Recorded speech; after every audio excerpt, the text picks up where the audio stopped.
Let's bring in Republican Congressman John James of Michigan. Bang! He just gavelled it in, and it passed. Congressman James, thanks for joining us. You voted in support of Speaker Johnson's plan. He's putting forward a budget that would be approved by the Senate and the White House. So this basically, I know he was just like thrust into this position. He didn't really have a choice here, delaying any bigger spending fight into next year. This just keeps the government open.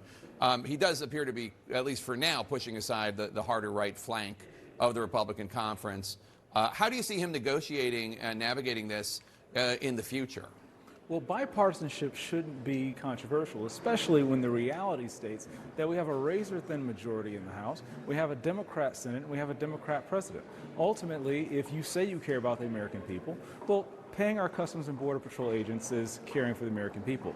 Paying our military members and making sure our veterans maintain their health care and mental health services is caring about the American people. Working in a bipartisan manner to get this spending bill through so that we can get our conservative appropriations bills through the House and then negotiate with the Senate to make sure that we fund the government while we're also looking forward to the future so we're not bankrupting our children's futures is essential. We have to walk and chew gum at the same time. I am very proud to support this continued funding so that we don't shut the government down.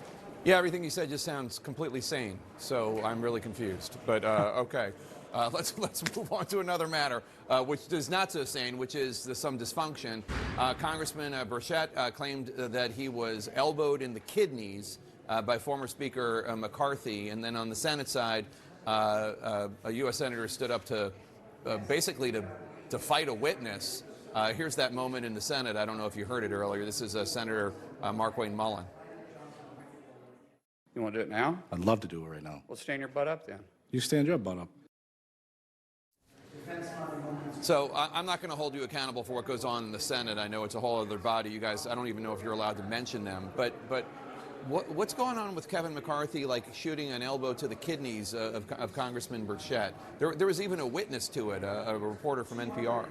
Yeah, I can't comment on that. I've spent most of my day advocating for Israel aid and talking about what I saw when I was over in Tel Aviv, talking with Prime Minister Benjamin Netanyahu, talking with the defense minister, and also families of 240 hostages that are behind enemy lines held captive by Hamas. I'm not involved in that schoolyard stuff.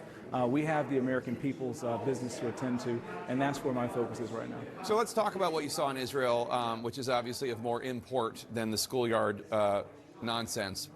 Although, offline, you're going to have to tell me what you think.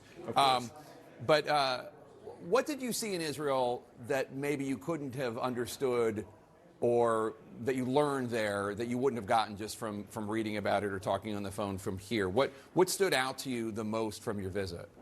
War is hell, and a lot of the things that I saw while I was over there in video mirrored what I saw when I was serving in Iraq in OIF 0709.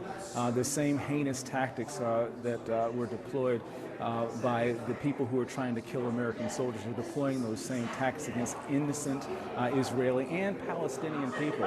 Hamas must absolutely be defeated, and Israel has the right to self-defense. But one of the things that I was very heartened to hear is even Prime Minister Benjamin Netanyahu echoed his commitment toward protecting innocent civilians, innocent Palestinians, and protecting Israelis who are quite rightly fearful and desperately want to bring their family members back, but also make sure this never happens again.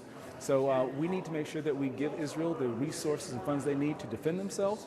And we need to work with our allies, most notably Egypt, that needs to be doing more, and do everything that we can to destroy Hamas and continue moving the region forward. And I think expanding Abraham Accords would be a great way to continue to pursue peace in the region after we destroy Hamas and support Israel's efforts to defend themselves. Well, let's hope the war ends soon and both Israel and the Palestinians are able to live in peace together sometime soon. I know we're all praying for it. Republican Congressman John James of the great state of Michigan, thanks so much for your time, sir. Appreciate it.